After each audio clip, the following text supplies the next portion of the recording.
നമസ്കാരം. നടൻ വിജയുടെ രാഷ്ട്രീയ പാർട്ടിക്ക് തമിഴക വെട്രി കഴകം എന്ന് പേരിട്ടു. വിജയ് മക്കൾ ഇയക്കം ജനറൽ സെക്രട്ടറി ബുസി ആനന്ദ് ഡൽഹിയിൽ തെരഞ്ഞെടുപ്പ് കമ്മീഷൻ ഓഫീസിലെത്തി രജിസ്ട്രേഷൻ നടപടികൾ പൂർത്തിയാക്കി. പാർട്ടി അംഗങ്ങൾ സംസ്ഥാന വ്യാപകമായി വൻ ആഘോഷ പരിപാടികൾ സംഘടിപ്പിച്ചു. ഇതുവരെ കരാറായിരിക്കുന്ന സിനിമകൾ പൂർത്തിയാക്കിയ ശേഷം അഭിനയം ഉപേക്ഷിക്കുമെന്ന് വിജയ് പുറത്തുവിട്ട കത്തിൽ പറയുന്നുണ്ട്. വരുന്ന ലോക്സഭാ തെരഞ്ഞെടുപ്പിൽ മത്സരിക്കില്ല.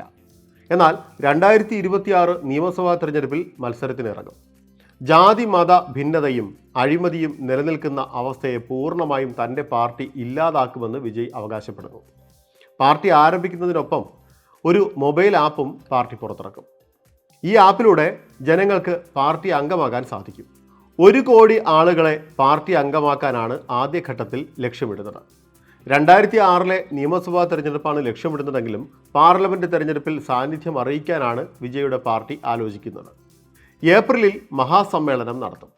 അതേസമയം തമിഴകത്തെ ഇപ്പോഴുള്ള ഏറ്റവും വിലയേറിയ താരമായ വിജയുടെ സിനിമാ കരിയർ എന്താകുമെന്നതും ഏറെ ചർച്ചയാകുന്നുണ്ട്. നിലവിൽ വെങ്കട് പ്രഭു സംവിധാനം ചെയ്യുന്ന ഗോട്ട് എന്ന സിനിമയിലാണ് വിജയ് അഭിനയിക്കുന്നത്. ഈ ചിത്രത്തിൻ്റെ ഷൂട്ടിംഗ് ചെന്നൈയിൽ ഇപ്പോൾ നടക്കുകയാണ്. ഇതിനുശേഷം ഒരു ചിത്രവും കൂടി താൻ ചെയ്യുമെന്നാണ് ഇപ്പോൾ വിജയ് പറയുന്നത്. തൻ്റെ പാർട്ടി പ്രവർത്തനങ്ങൾക്ക് തടസ്സം സൃഷ്ടിക്കാതെ ദളപതി 69 എന്ന് പേരിട്ടിരിക്കുന്ന ചിത്രം പൂർത്തിയാക്കുമെന്നും വിജയ് കത്തിൽ പറയുന്നു. പിന്നീട് പൂർണ്ണമായും ജനസേവനത്തിലായിരിക്കുമെന്നും വിജയ് അവകാശപ്പെടുന്നുണ്ട്. അടുത്തു വന്ന റിപ്പോർട്ടുകൾ പ്രകാരം JDVV എൻ്റർടൈൻമെൻറ്റിൻ്റെ ചിത്രത്തിൽ നായകനായിരിക്കും എന്നാണ് ഒരു പുതിയ റിപ്പോർട്ട്. രാജമൗലിയുടെ RRR നിർമ്മിച്ചത് DVV എൻ്റർടൈൻമെൻറ്റിൻ്റെ ബാനറിലാണ്.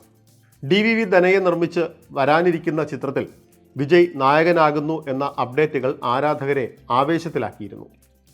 ദ ഗോട്ട് റിലീസായിട്ടേ പുതിയ ചിത്രത്തിൽ ദളപതി വിജയ് എത്തുകയുള്ളൂ എന്ന് വ്യക്തം. അതിനിടയിലാണ് വിജയുടെ രാഷ്ട്രീയ പ്രവേശന റിപ്പോർട്ടുകൾ. വിജയുടെ വരാനിരിക്കുന്ന ചിത്രം the greatest of all time first look അടക്കം വൻ ചർച്ചയായി മാറിയതിനാൽ ദളപതി വിജയ് ആരാധകർ ആവേശത്തിലെന്നും റിപ്പോർട്ടുണ്ട്.